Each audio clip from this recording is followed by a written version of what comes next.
Good morning বন্ধুরা, বমব্লগার নিবেদিতা চ্যানেলে তোমাদের সবাইকে স্বাগত। তারপরে স্নান করে এসে গরম জল খাবো, ওটা বসিয়ে দিলাম। খেয়ে নিলাম লেবু দিয়ে এক গ্লাস গরম জল। এরপরে চলে এলাম পুজোর ঘরে। তো ঠাকুরজিদের স্নান করিয়ে ভোগ নিবেদন করে পুজোটা কমপ্লিট করলাম।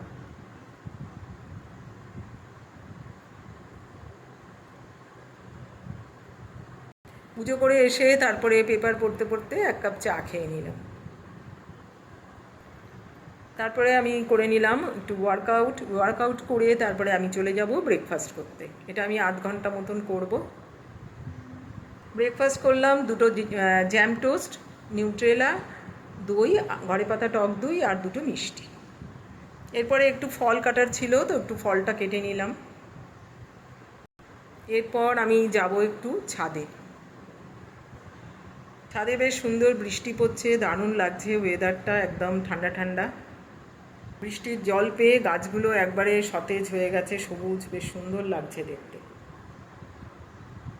তো বন্ধুরা, আমি এখন ডিটক্স ওয়াটার বানাবো। তো এখানে খাবার জল নিয়ে নিয়েছি কাচের জারে, আর বিট, গাজর, হলুদ, আদা, লেবু, শসাটা ভালো করে ধুয়ে নিয়েছি। তোমরা এর মধ্যে চিয়া সিড, পুদিনা পাতা, আপেলও দিতে পারো। তো খাবার জলটা এর মধ্যে দেখো ঢেলে নিচ্ছি। এবার সব এগুলো এর মধ্যে মিশিয়ে দেবো।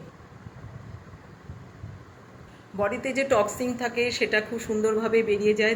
যারা ওয়েট লস জার্নিতে রয়েছে তারা এটা খেতে পারো, আর স্কিনটাও ভীষণ গ্লো করে। এবার সব মিশিয়ে নিচ্ছি। এইভাবে সব দিয়ে মিশিয়ে ঢাকা দিয়ে রেখে দেবো। 2 ঘন্টা পরে আমি এই জলটা খাবো। এরপর লাঞ্চ করলাম। লাঞ্চে ছিল সাদা ভাতের সাথে লেবু ছিল, আর ছিল পুঁই শাক, ভেটকি মাছের ঝাল আর আমের চাটনি। এই ছিল লাঞ্চ। লাঞ্চের পরে আর রেস্ট নিতে পারিনি, কেন আলমারিটা ভীষণ অগোছালো ছিল। তো জামা কাপড়গুলো একটুখানি এখন গুছিয়ে নিচ্ছি।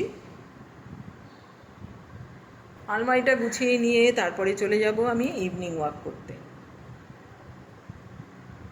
এরপরে দেখো আমি বেরিয়ে গেলাম ইভিনিং ওয়াকে, কেন এখন বৃষ্টি নেই, তাই একটু হেঁটে চলে আসব। হেঁটে এসে ফ্রেশ হয়ে এখন একটু সন্ধে দিয়ে নিচ্ছি। এরপরে করে নিলাম আদা দিয়ে গ্রিন টি। চায়ের সাথে খেলাম বাপুজি কেক। বাপুজি কেকটা শুধু কেক নয়, এটা আমার কাছে একটা নস্টালজিক ফিলিংস, কারণ দারুণ লাগে, ছোটোবেলা থেকে খাচ্ছি। তারপরে আমি একটু ময়েশ্চারাইজিং ক্রিমটা একটু ম্যাসেজ করে নিলাম।